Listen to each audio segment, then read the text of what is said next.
पारखी बनो। ता मन को चिन्हो मोरे भाई, तन छूटे मन कहाँ समाए। सनक सनंदन जयदेव नामा, भक्ति सही मन उनहु न जाना। अम्बरीश प्रहलाद सुदामा, भक्ति हेतु मन उनहु न जाना। भरथरी गोरख गोपी चंदा, तामन मिली मिली कियो आनंदा।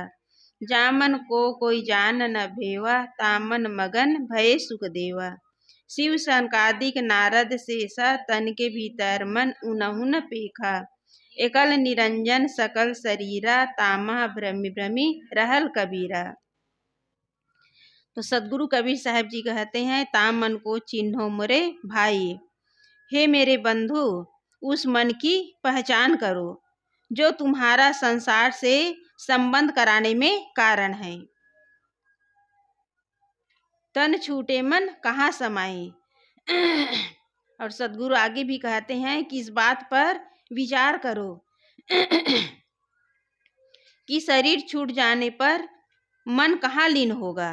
तन छूटे मन कहाँ समाए, शरीर छूट जाने पर मन कहाँ लीन होगा।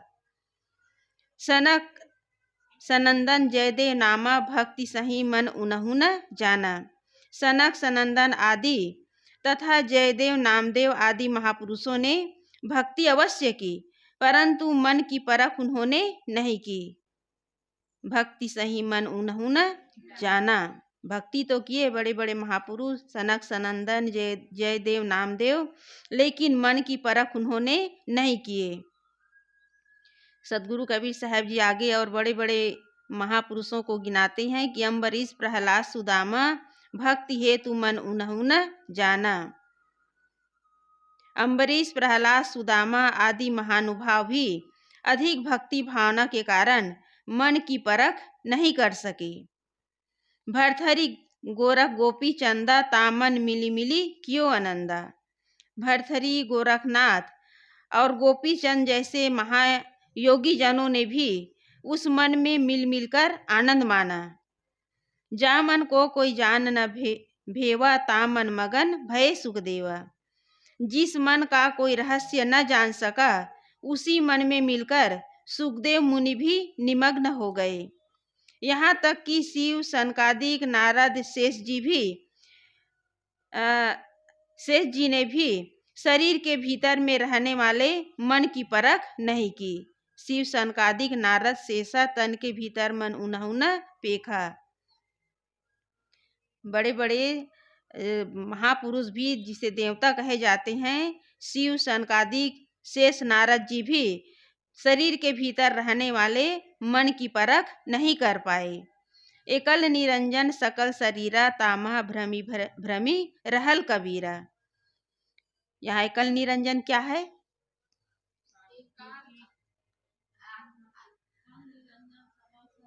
एकल निरंजन सकल शरीरा क्या है? एकल निरंजन वंशिका क्या है एकल निरंजन? एक मन, एकल निरंजन सकल शरीरा, तामा भ्रमि भ्रमि रहल कबीरा। तो सदगुरु कबीर साहब जी कह रहे हैं, एक मन का जंगल सभी देहधारियों के अंदर फैला हुआ है। ये मन का जंगल जो है सभी देहधारियों के अंदर फैला हुआ है और उसी में सब जीव भटक भटक कर उलझ रहे हैं। यहाँ कबीरा का अर्थ क्या है? जीव। सब जीव संसार में जितने भी शरीरधारी जीव हैं, सब उसी मन में मन का विस्तार करके इस मन रूपी जंगल में उलझकर भटक रहे हैं। मन न हो तो जीव का संबंध जगत से न हो।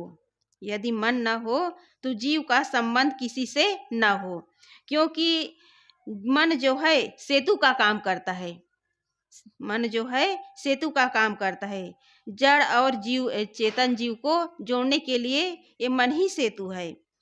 प्रत्यक्ष अनुभव की बात है कि सुषुप्ति अवस्था में मन लीन हो जाता है तो उस समय जीव को शरीर का भान नहीं रहता।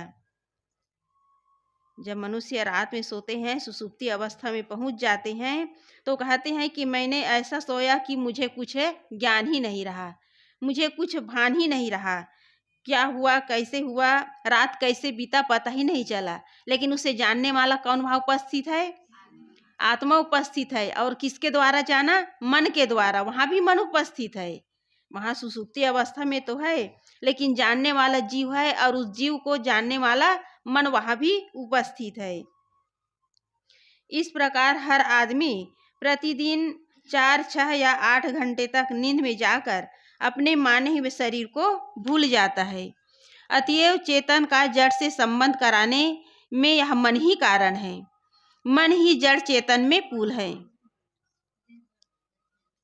जो दोनों को जोड़ता है। बाहर से कुछ भी पाने का नक्शा मन बनाता है और मन के खोने के साथ बाहर का नक्शा भी खो जाता है। बाहर से यदि कुछ प्राप्त करना हो तो मन पहले नक्शा बनाता है।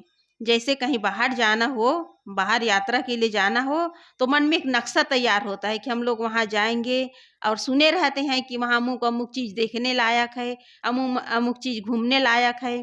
तो पहले मन में नक्शा बन जाता है। और यहाँ बता रहे हैं कि मन खोने के साथ बाहर का नक्शा भी खो जाता है, और मन से यदि संकल्प विकल्प को छोड़ दिए तो नक्शा भी समाप्त हो जाता है।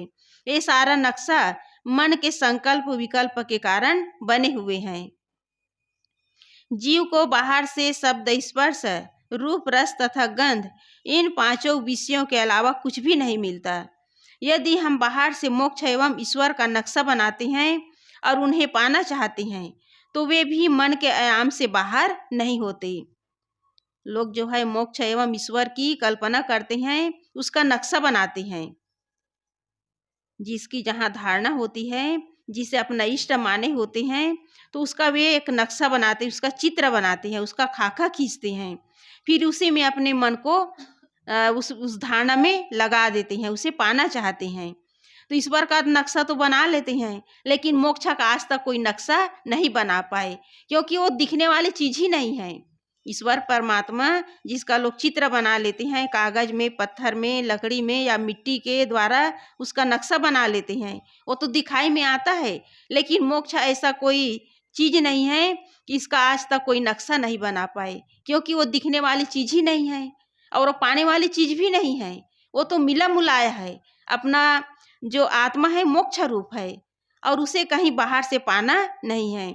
तो जितने भी लोग जो है मोक्ष की कल्पना करते हैं, ईश्वर की कल्पना करते हैं, ये मन के आयाम के बाहर नहीं होते, मन के अंदर की परिधि है, जिसमें मनुष्य जो है घूम रहे हैं, भटक रहे हैं।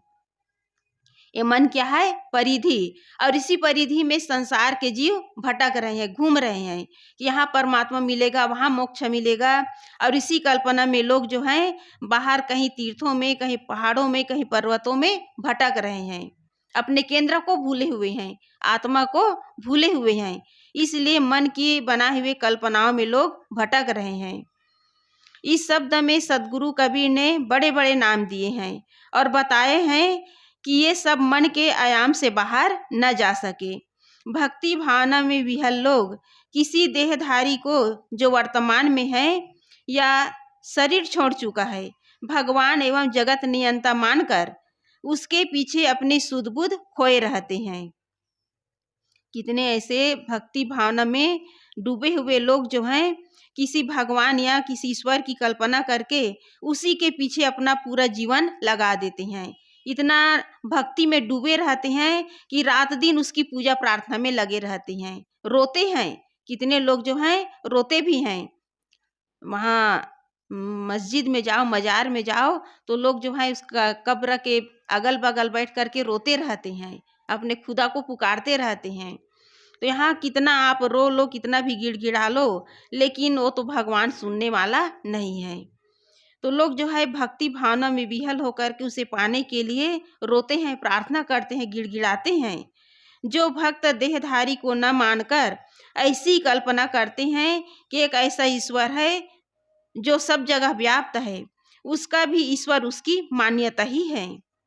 जो देहधारी को न मान करके केवल कल्पना में भटक रहे हैं, तो उसकी ये कल्पना केवल मान्यता मात्र है। हम मन से माने हुए हैं कि हमसे अलग कोई ईश्वर है, परमात्मा है, हमसे अलग कोई खुदा है। ये केवल मन की कल्पना है और इसी मान्यता में लोग जो है भटक रहे हैं। जब मन शांत हो जाता है उस समय किसी ईश्वर का नक्शा नहीं रह जाता। जयदेव, नामदेव, अम्बरीश, प्रहलाद, सुदामा, नारद और शेष जी, जितने भी भक्तों के नाम लिए जाएं, ये अपने मन में किसी प्रकार के ईश्वर का नक्शा बनाकर उसकी भक्ति भावना में डूबे रहें।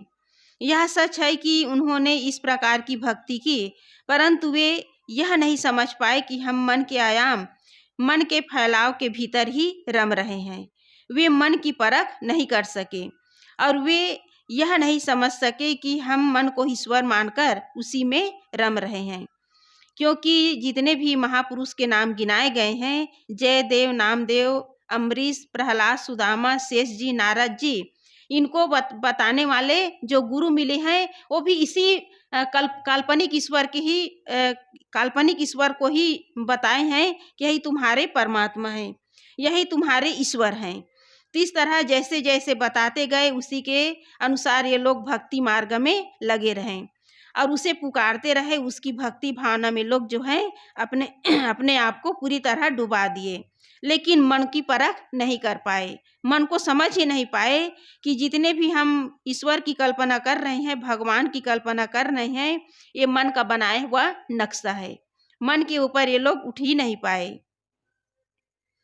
योगी लोग मन से नाद बिंद, ज्योति आदि का नक्शा बनाकर उन्हीं में मग्न होते हैं। ज्ञानी कहलाने वाले लोगों की कल्पना हुई कि मैं सर्वत्र व्याप्त हूँ, यह भी मन का ही विस्तार है। ईमानदारी से सोचा जाए तो सहज ज्ञात होगा कि मैं सर्वत्र व्याप्त हूँ, यह किसी का अपना अनुभव नहीं है, परंतु अधिसंख्यक ज्ञानी कहलाने वाले ऐसी कल्पना करते हैं। लोगों के अंदर यही कल्पना है कि भगवान जो है सर्वत्र व्याप्त है, लेकिन यदि भगवान सर्वत्र व्याप्त होता तो ईमानदारी पूर्वक जो लोग जो है भक्ति करते हैं तो उसका सहज रूप से दर्शन हो जाता। लेकिन भगवान कहीं सर्वत्र व्याप्त नहीं है, केवल अपने अंदर जो आत्मा रूपी राम है वो सबके घट में व्याप्त है, वो सर्वत्र व्याप्त नहीं है, वो केवल घट में ही व्याप्त है। यदि सब जगह वो व्याप्त होता तो आदमी जो है कहीं भी गलत ढंग से किसी के साथ गलत बर्ताव नहीं कर सकता, गलत काम हो ही नहीं सकता। तो ये सारी अवधारणाएं केवल मन का ही बनाया हुआ है, ये सब मन का ही विस्तार है, ये सब मन का प्रपंच है जिसमें जीव जो है उलझा हुआ है। अतएव सब मन के नक्शे में ही उलझे रहते हैं। इस प्रकार भक्त, योगी, ज्ञानी आदि सब मन के विस्तार को ही मन का परम आश्रय मान लेते हैं। संसार के कर्म, प्रपंच, विषय भोग तथा राग रंग मन के विस्तार हैं, परंतु यदि मन का परम विश्राम स्थल मन के विस्तार को मान लिया गया तो मन को परख कर उससे ऊपर उठने की बात कहाँ हुई। यदि सारा प्रपंच, सारा विषय भोग केवल मन के विस्तार हैं और इसी में ही आदमी को यदि परम विश्रांति मिल जाता तो मन से ऊपर उठने की बात उठती ही नहीं, लोग मन की परख करते ही नहीं। तो जितने भी भक्त है, योगी लोग हैं, केवल मन के फुलावे में ही भटकते रहे, मन के बनाए विस्तार में ही भटकते रहे, क्योंकि वे मन से ऊपर आत्मा का उसे बोध नहीं हुआ। कबीर साहब जी इस शब्द के शुरू में कहते हैं, ता मन को चिन्हो मोरे भाई, तन छूटे मन कहाँ समाए। यहाँ कबीर साहब जी सामान्य मनुष्यों के मन को नहीं कह रहे हैं, यहाँ तो भक्त, योगी, ज्ञानी जैसे परमार्थ परायण के मन की बात कर रहे हैं। शरीर रहते रहते जहाँ मन लगता है, शरीर छूटने पर मन वहीं समाता है। जहाँ जिसकी धारणा होती है, शरीर छूटने के बाद मन में उसकी वासना बनी रहती है, फिर जीव जो है वहीं अपनी जीवन यात्रा करने के लिए निकल जाता है। तो इस तरह मन में जहाँ जैसे जिस प्रकार का संस्कार बना रहता है, वही संस्कार अगले जीवन के लिए वो यात्रा करने के लिए जीव निकल जाता है।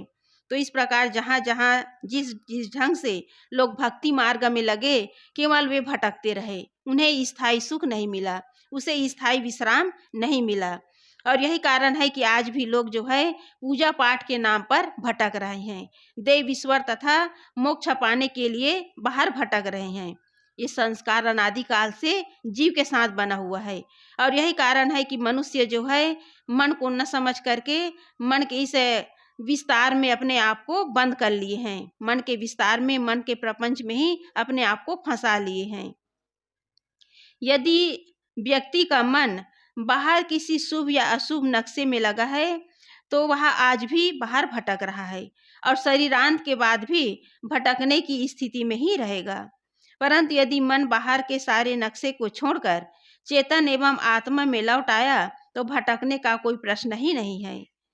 मन जब संकल्प शून्य हो जाता है तब कोई नक्शा नहीं रहता, तब केवल आत्मा विद्यमान रहती है एवं ज्ञान स्वरूप मात्र रहता है और इसी में ही गहरी शांति है। जब सारे संकल्प विकल्प शून्य हो जाते हैं, संकल्प विकल्प नष्ट हो जाते हैं, तो मन में कोई बाहरी पदार्थों का, किसी ईश्वर परमात्मा का कोई नक्शा नहीं रहता।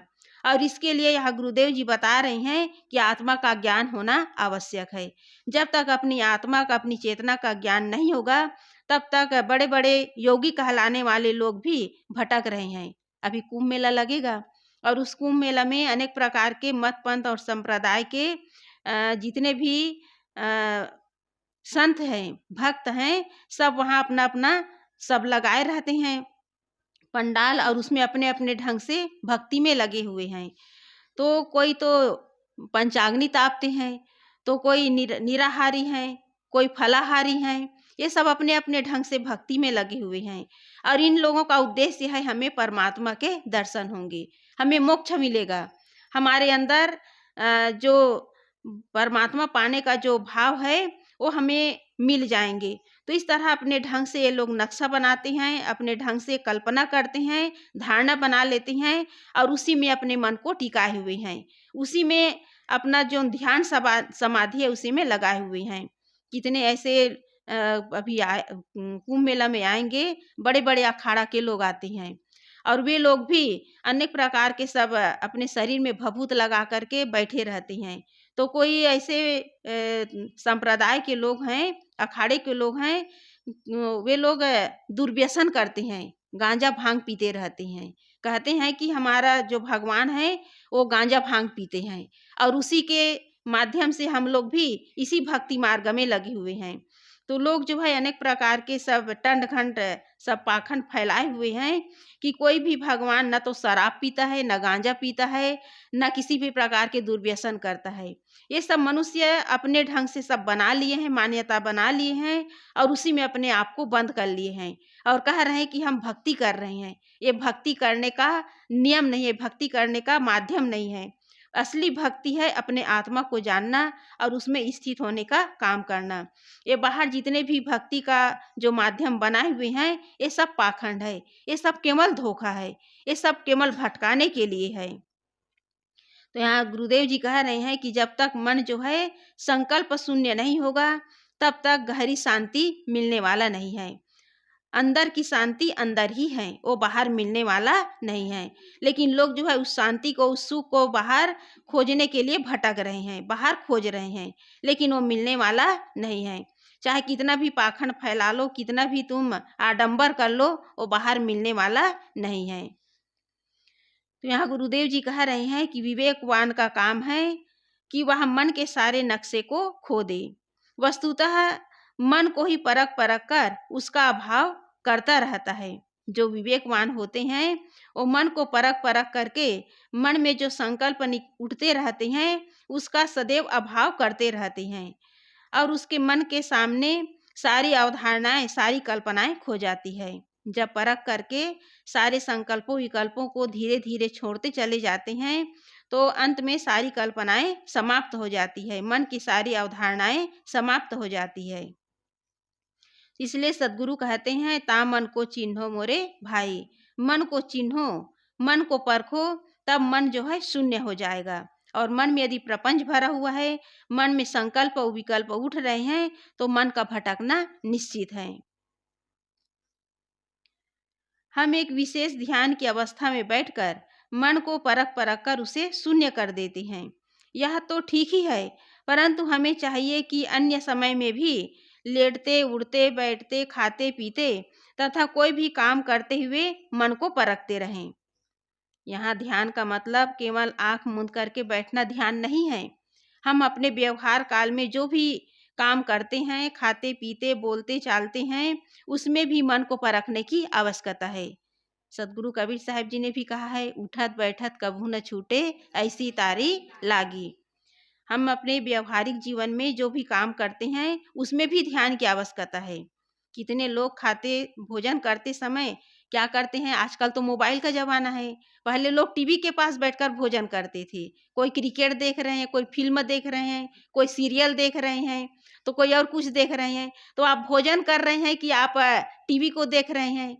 तो जो लोग खाते-पीते समय भी इस तरह मोबाइल चला रहे हैं, टीवी देख रहे हैं, तो भोजन को नहीं ग्रहण कर रहे हैं, बल्कि टीवी में जो दिख रहा है, मोबाइल में जो दिख रहा है, उसको ग्रहण कर रहे हैं। तो जो भी काम हो एकाग्रता से करना चाहिए।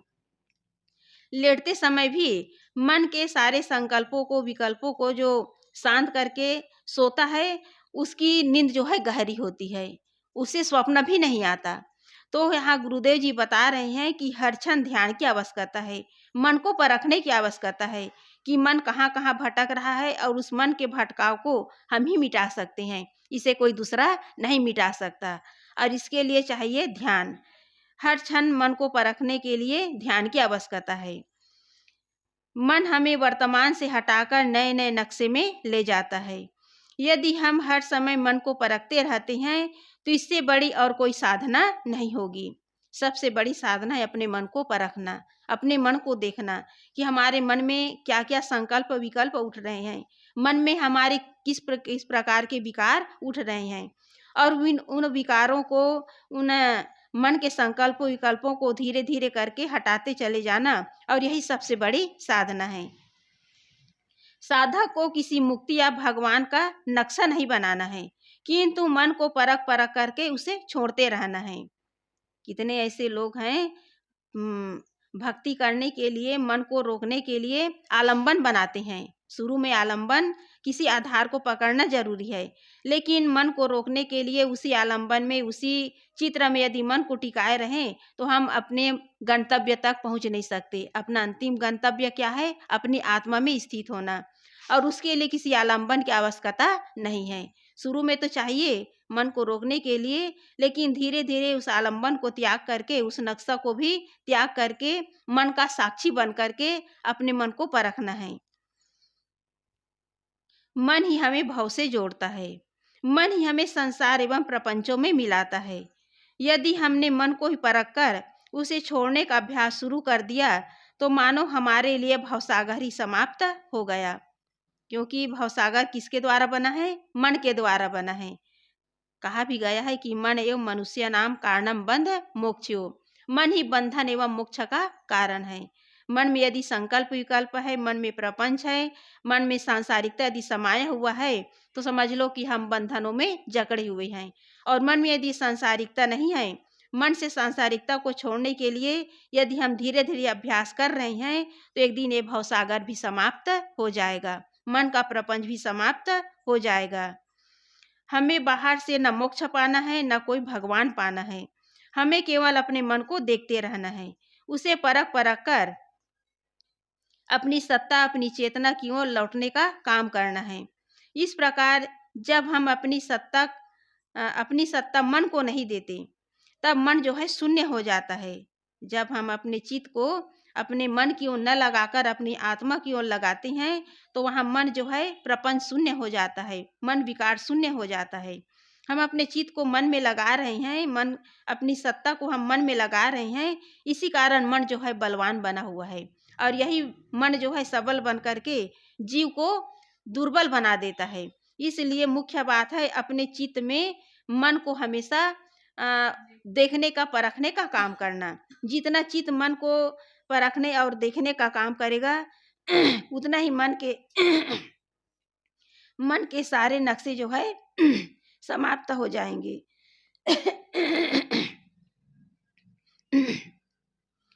मन के शून्य हो जाने पर सारे नक्शे समाप्त हो जाते हैं। फिर तो जीव जो है असंग होकर अपने आप में पूर्ण स्थित हो जाता है। इस स्थिति को पाने के बाद शरीर का कुछ दिन रहना और उसके छूट जाना उसके लिए बराबर हो जाता है। जीव जो है जब मन को समझ लेता है और मन को संकल्प शून्य करके असंग दशा में जब स्थित हो जाता है तो उसका शरीर रहना और उसका शरीर छूटना दोनों बराबर हो जाता है, क्योंकि उसके अंदर देहाभिमान और देहा शक्ति नहीं रहती। शरीर रहे या न रहे उसके लिए कोई फर्क नहीं पड़ता, वो बराबर स्थिति में रहते हैं।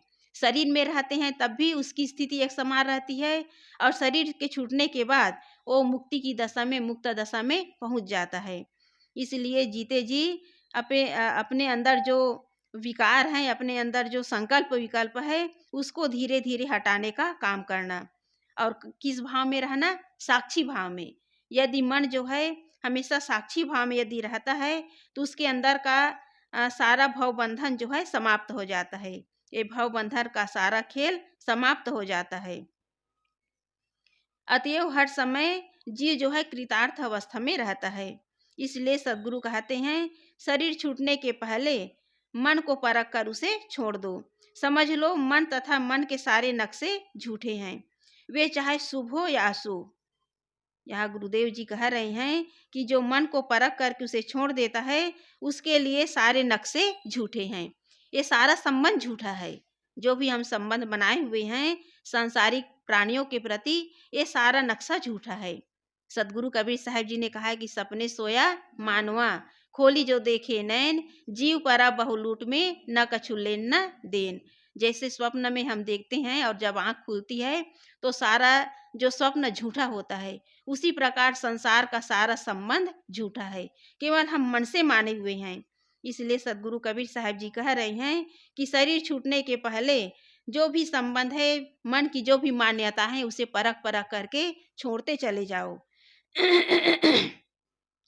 क्योंकि ये सारा नक्शा जो है झूठा है। तो सदगुरु कबीर साहब जी कहते हैं, इस तथ्य को न समझकर जीव मन को ही अपना स्वरूप मान लेता है और वह हर क्षण मन के विस्तार में ही डूबा रहता है। मन कहीं अशुभ नक्शे में तो कभी शुभ नक्शे में, हर हालात में हर समय मन के नक्शे में ही उलझता रहता है। तो यहाँ सदगुरु कबीर साहब जी कह रहे हैं, एकल निरंजन सकल शरीरा, तामह भ्रमी भ्रमी रहल कबीरा। यहाँ निरंजन का अर्थ क्या है? मन। साहेब कहते हैं यह एक मन सभी शरीरों में विद्यमान है।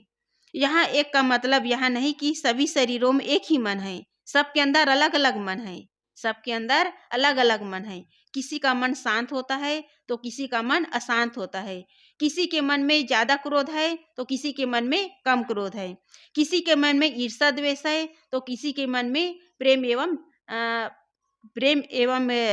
सबके प्रति अच्छा भाव है। तो इस तरह सबका मन अलग अलग है। किसी का मन ईर्ष्या क्रोध एवं अनेक प्रकार के विकारों से भरा हुआ है, तो किसी का मन जो है प्रेम से, दया से, करुणा से और क्षमा के भाव से भरा हुआ है। सबका मन एक जैसा नहीं है। यदि सबका मन एक जैसा होता तो इस तरह साधना भजन की आवश्यकता नहीं पड़ती। इसी विकारी मन को शुद्ध बनाने के लिए भजन की आवश्यकता है, भक्ति की आवश्यकता है, सत्संग एवं सद्विचार की आवश्यकता है। तो यहाँ सदगुरु कबीर साहब जी कह रहे हैं कि यह मन जो है सबके शरीर में विद्यमान है, लेकिन सबके शरीरों में मन जो है अलग अलग है। तात्पर्य यह है कि हर जीव एक अपने मन के बनाए जंगल एवं भूल भुलैया में भटक भटक कर रह रहा है। हर आदमी अपने मन के जाल में उलझा है। इसलिए सदगुरु कबीर साहब जी कहते हैं, तुम्हें मन के जाल को तोड़ना पड़ेगा। तुम्हें कुछ पाना नहीं है, कुछ पाने की भावना ही भ्रम है। यहाँ सदगुरु कबीर साहब जी कह रहे हैं कि तुम्हें कुछ पाना नहीं है, पाने की भावना ही भ्रम है, क्योंकि हमें जो कुछ भी बाहर मिला हुआ है वो केवल एक भ्रम है, एक धोखा है। इसी भ्रम और धोखे में मनुष्य जो है बाहर पाने के लिए भटक रहा है, बल्कि बाहर जो कुछ भी मिला हुआ है वो सब कुछ छूटने वाला है। तुम्हें केवल मन के जाल को तोड़कर मुक्त हो जाना है। मन के साक्षी बन गए, मन के पारखी बन गए, मन को अपने आप से अलग कर दिए, बस कृतार्थ है। इसलिए मन के जाल को तोड़ करके, मन के साक्षी बन करके जो सारे बंधनों को तोड़ देता है, वही कृतार्थ, वही जीव जो है कृतार्थ हो जाता है। तो इसलिए मन का सारा जाल किसका बनाया हुआ है? जीव का ही बनाया हुआ है। जीव अपने आप को समझकर मन के सारे जंजाल को तोड़ करके, मन के सारे भ्रम मान्यताओं को तोड़ करके जब अपने आप में स्थित हो जाता है, मन का साक्षी बन जाता है, मन का दृष्टा बन जाता है, तो जीव जो है उस पारक स्वरूप में स्थित हो जाता है, कृतार्थ हो जाता है। तो सदगुरु कबीर साहब जी सदैव सावधान कर रहे हैं कि मन बड़े काम की चीज़ है। मन जो है काम की चीज़ है। यदि भक्ति में लगाओगे, सद्विचार में लगाओगे, मोक्ष में लगाओगे तो ये काम की चीज़ है। और यदि इसे काम में लगाओगे तो केवल भटकना है।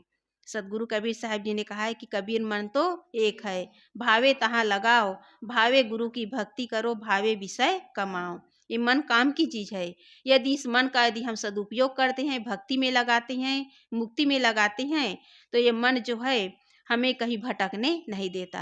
और यदि हम इसे विषयों में लगाएंगे तो केवल भटकना है। इसलिए मन को परख करके हम मन के दृष्टा बने, मन के साक्षी बने, तब उस परम शांति को, उस परम विश्राम स्थल को हम प्राप्त कर सकते हैं। तो इस संसार में मनुष्य क्यों भटक रहा है? एक मन के कारण। इसलिए इस मन को हमें परखना है और परख करके अपने जो असली जो काम है, भक्ति का काम है, मुक्ति का काम है, उसे करना है। बोलिए सद्गुरुदेव की जय।